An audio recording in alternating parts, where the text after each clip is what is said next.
السلام علیکم ناظرین، میرے ساتھ ہیں عبد القیوم صاحب سویڈن سے۔ پروگرام کا دوسرا حصہ یا پروگرام نمبر 2 کہنا چاہیں گے ہم۔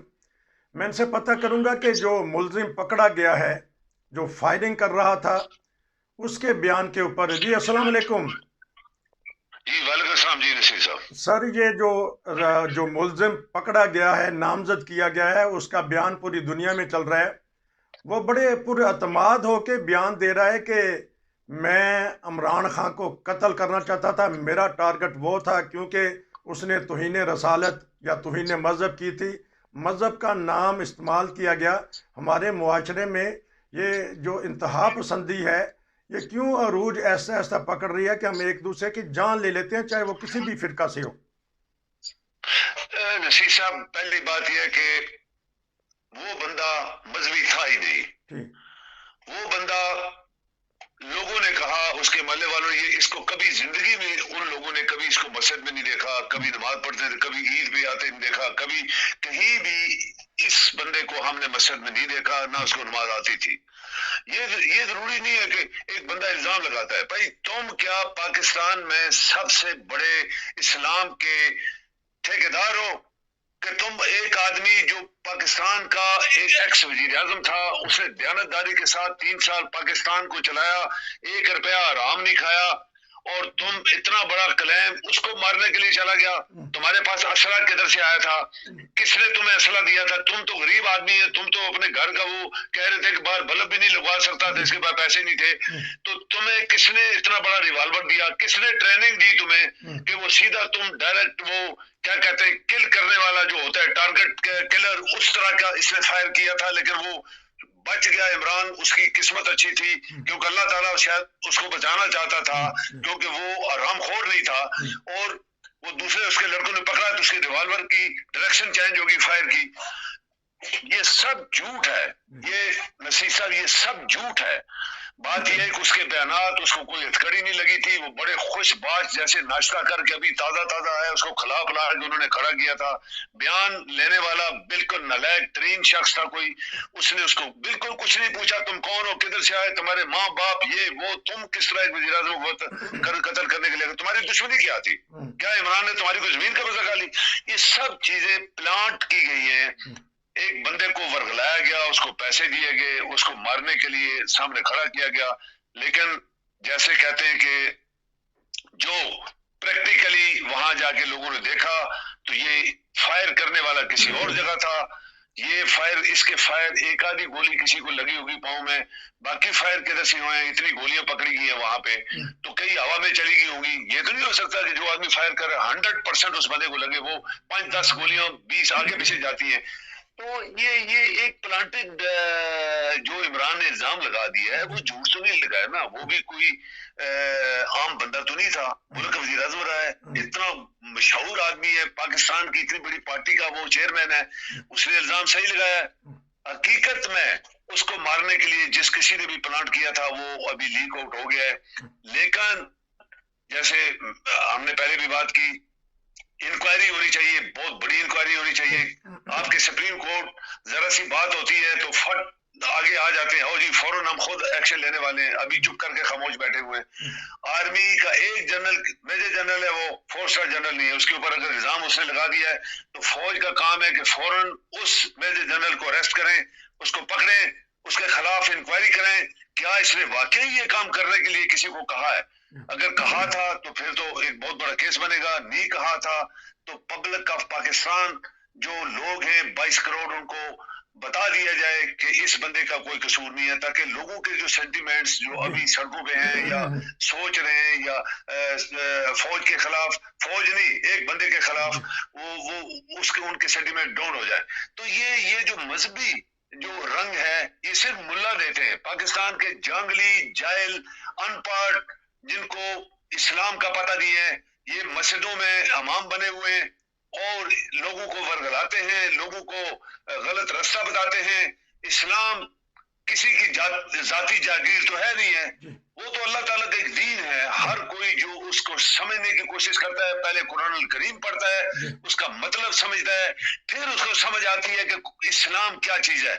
اور ان جنگلیوں کو تو قرآن نہیں پڑھنا آتا، اور یہ صرف ملا ازم جو پاکستان میں ہے، اور اس کے بڑے ہیڈ جو ہیں وہ پارٹیوں کے لیڈر ہیں جو اس طرح کے لوگوں ان پڑھ جنگلیوں کو بتاتے ہیں غلط طریقے، اور یہ جنگلی لوگ جو ہیں وہ اس طرح کی چیزوں کو فالو اپ کر کے پھر اس طرح کا رزلٹ آتا ہے جیسے وہ وہاں پہ ایک کھانے میں بک رہا ہے، میں ایسے بولوں گا۔ اچھا، تو جس طرح کل عمران خان نے کہا ہے کہ مجھ پہ ویسے ہی حملہ ہو سکتا ہے جس طرح سلمان تاثیر پہ ہوا تھا، تو یہ چلیں اب کامیاب اپنے اس میں نہیں ہو سکا، یہ بتائیے گا کہ نارمل تو ایجنسیاں جو ہیں وہ ایک ٹویٹ پہ اعظم سواتی کو پکڑ لیتی ہیں، تو اگر یہ واقعہ ہی اس نے قتل کرنے کی کوشش کی تو ایجنسیوں کو چاہیے تھا کہ اس کو اپنی تحویل میں لے لیتے۔ دیکھیں نا نصیر صاحب، اگر آپ کے اندر قانون ہو تو ملک کے اندر قانون، رول آف لا کیا ہوتا ہے؟ ہم لوگ ایک انگریزی کا فکر استعمال کرتے ہیں، rule of law, justice, equality. یہ امریکہ یا باقی جتنے ڈیولپڈ کنٹریز ہیں ان کا یہ ایک پیمانہ ہے، rule of law, justice, equality ہونی چاہیے۔ آپ بتائیں کہ اتنے بڑے بندے کے اوپر قتل کرنے کی کوشش کی گئی ہے، کس ایجنسی نے، کس آپ کے ادارے نے، کس چیف جسٹس نے حکم دیا ہے کہ فوراً انکوائری کرو یہ کیوں ایسے ہوا؟ کوئی بولا ہے؟ نہیں بولا۔ پھر کیا ہوتا ہے مطلب؟ پھر عمران کا تو حق ہے نا، عمران تو میرا رشتہ دار نہیں ہے، آپ کا بھی رشتہ دار نہیں ہے، وہ ہم تو حق کی بات کر رہے ہیں کہ پاکستان کا ایکس وزیر اعظم، ایک پارٹی، سب سے بڑی پارٹی کا چیئرمین، سب سے مقبول پارٹی جو پی ٹی آئی ہے، اس کے چیئرمین کے اوپر ایک قتل کی اٹیمپٹ ہوئی ہے اور سامنے ہوئی ہے، کوئی چوری چھپے نہیں ہوئی، پوری دنیا نے دیکھے وہ لائیو سارے پروگرام۔ ابھی اگر وہ کہتا ہے کہ مجھے یہ جو انٹیریئر منسٹر اس نے قتل کرنے کی سازش کی ہے اور شہباز شریف نے کی ہے اور باقی کچھ لوگوں کا نام لیا ہے، تو اگر رول آف لا ہوتا نصیر صاحب تو فوراً وہاں پہ منٹوں کے اندر انکوائری شروع ہو جاتی، ہائی لیول کی انکوائری شروع ہو جاتی، ریٹائرڈ جسٹس، بڑے بڑے وکیل، گورنمنٹ کا کوئی ادارہ نہیں ہونا، بڑے بڑے وکیل اور ریٹائرڈ جسٹسوں کو اکٹھا کر کے انکوائری کریں تاکہ وہ پارشل نہ ہو جائے، امپارشل ہو جائے رزلٹ اس کا۔ تو کسی نے تو کیا نہیں، تو وہ تو مر جاتا، اس کو گولی لگتی، اس کا حق ہے کہ وہ جو اس کے اوپر بھی الزام لگائے وہ لگا سکتا ہے۔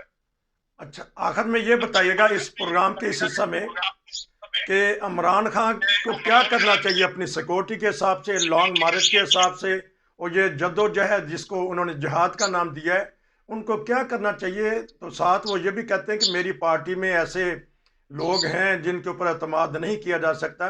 یہ 2-3 منٹ آپ اس پروگرام میں بتائیے گا کہ عمران خان کو کیا کرنا چاہیے۔ دیکھیں ابھی صاف ظاہر ہے کہ عمران خان کو تجربہ ہو جانا چاہیے۔ میں تو ایسے بولوں گا کہ عمران خان نے 3.5 سال وزیر اعظم رہا، اس نے شاید کچھ سیکھا نہیں، لوگوں کو ہر بندے کو اعتماد کرتا رہا۔ عمران خان ایک اسٹرانگ وزیر اعظم ہوتا تو شاید جیسے باجوہ صاحب کو اس نے ایکسٹینشن دی، نہیں دینی چاہیے تھی۔ نیکسٹ جو جنرل تھے وہ نالائق لوگ نہیں تھے، وہ یہ نہیں کہہ سکتے وہ محب وطن نہیں تھے، کیوں نہیں تھے؟ لیفٹیننٹ جنرل تھے۔ تو اگر ہر کسی کو حق دے دیا جائے کہ جو بھی لیفٹیننٹ جنرل ہے اس کو اس کے میرٹ کے اوپر جو سینئر ہے اس کو چیف آف آرمی اسٹاف بنایا جائے، تو یہ جو ابھی جو چیزیں پیدا ہو رہی ہیں یا ہو گئی ہیں یہ نہ ہوتی۔ عمران خان کو سبق سیکھنا چاہیے تھا۔ عمران خان کے اوپر اتنی بڑی قتل کرنے کی اٹیمپٹ ہوئی ہے، اس کے علاوہ بھی اس کے خلاف اس کی حکومت گرائی گئی ہے، سب کچھ، اس کو سبق سیکھنا چاہیے ابھی اس کو کیا کرنا چاہیے۔ ابھی اس کی عقل ہوش میں ہو کے پاکستان کے لیے تو یہ کر رہا ہے، پبلک کے لیے کر رہا ہے، ان بڑے بڑے لٹیروں کو، قاتلوں کو، چوروں کو ہٹانے کے لیے وہ تقریریں کر رہا ہے، لوگوں کو ایک انسینٹیو دے رہا ہے۔ تو ابھی بھی اس کو پتا ہونا چاہیے کہ جب وہ دوبارہ کرے گا تو اس کو یہ چیزیں جو ابھی جس میں غلطیاں ہوئی ہیں یہ دوبارہ ریپیٹ نہیں ہونی چاہیے۔ جس طرح آپ کہہ رہے ہیں کہ پاکستان میں 30-40 سال بعد ایک لیڈر پیدا ہو رہا ہے یا ہوا ہے، اگر خدا نہ خواستہ اس کو کچھ ہو جاتا تو پھر پاکستان بڑی دور تک چلا جاتا اور خانہ جنگی کا خطرہ تھا، کیوں؟ اس بارے میں بتائیے گا۔ بالکل صحیح ہے، آپ دیکھ لیں لیاقت علی خان کو کیوں مروا دیا گیا؟ قائد اعظم لوگ کہتے ہیں قائد اعظم کو مروا دیا گیا. ہم نہیں, ہم ہمارے پاس ثبوت نہیں ہے. میں اور آپ تو ہم لوگ تو ایک پڑھی پڑھائی چیزیں یا سن کے نہیں, جو پڑھی ہے کتابوں میں آئے وہ پڑھا ہے. لیاقت علی خان کو تو لائیو مارا گیا نا, وہ تو تقریر کر رہا تھا, اس کو کیوں مار دیا گیا؟ کیونکہ پاکستان بنانے والوں کی ایک لسٹ میں لیاقت علی خان نمبر 2 آدمی تھا, جو ساری زندگی قائد اعظم کے ساتھ رہا. اور پاکستان اس کے علاوہ وہاں پہ سب مذہب کے لوگوں نے, کسی بھی فرقے کے نام نہیں تھا اس زمانے میں, قائد اعظم کے ساتھ سب لوگ شامل تھے. سبھی لوگوں نے کوشش کر کے ایک ملک بنا دیا. ابھی دیکھیں جو ملک کے حالات ہیں, جس طرح ملک چل رہا ہے, کس طرح ملک, وہ کہتے ہیں وہ کشتی بغیر کسی نیویگیٹر کے چل رہی ہے سمندر میں, کوئی پتہ نہیں کدھر جائے گی, کدھر اس کا ٹھکانہ ہوگا. اب پاکستان کی یہ حالات ہے. اگر ایک لیڈر آ کے بتاتا ہے کہ پاکستان کو 50 سال لوٹا گیا, ظلم کیا گیا لوگوں کے اوپر, لوگوں کے حقوق کے اوپر, لوگوں کے مذہب کے اوپر, ہر چیز کا ظلم کیا گیا, اور لوگوں کو جگا رہا ہے, اس کی کوئی لالچ نہیں ہے. اس نے 1 روپیہ بھی اگر کھایا تو بتاؤ, ایک چھوٹا سا وہ توشہ خانہ کا کیس, یہ حرام خور لوگ جو خربوں کھا گئے, اس نے خریدی گھڑی اور بیچی, اور وہ بھی ایک ویلفیئر کے طور پہ. وہ کہہ رہا ہے میرے گھر کے آگے پیچھے کچی سڑکیں تھی, وہ سب لوگوں کو میں نے پکی سڑکیں کروا دی, تو اس میں کیا جرم ہوا؟ جو خربوں لے کے باہر چلے گئے, ان کو زرداری 50 سال سے 40 سال سے کھا رہا ہے, کس بندے سے اس کا پیسہ نہیں نکلا. اور یہ ریاض ملک, آپ کے میں پروگرام میں بتاؤں, ریاض ملک ایک 4 نمبر کا کنٹریکٹر تھا, جو جہاں سیمنٹ لگانا ہوتا تھا یہ گارا لگاتا تھا. اس کو کس نے خربوں پر دیا کہ آئیکون بن گیا ایک کنسٹرکشن کمپنی کا؟ زرداری نے. زرداری کے پاس پیسہ کی طرف سے تھا پاکستان کا. کیا یہ آپ کے ادارے جو ابھی اچھل رہے ہیں, کیا انہوں نے پکڑا زرداری کو؟ نہیں پکڑا. یہ بات ہے. یہ کیا ان دونوں بھائیوں کو پکڑا؟ نہیں پکڑا. یہ سب ان کے رشتے دار ہیں. تو نصیر صاحب, یہ ملک نہیں چل رہا 75 سال سے, اور اگر عمران خان صاحب شہید ہو جاتا تو یہ پاکستان کے ساتھ, پاکستان کے اندر بہت بڑی ٹرمائل آ جاتی, پاکستان پھر 75 سال پیچھے چلا جاتا.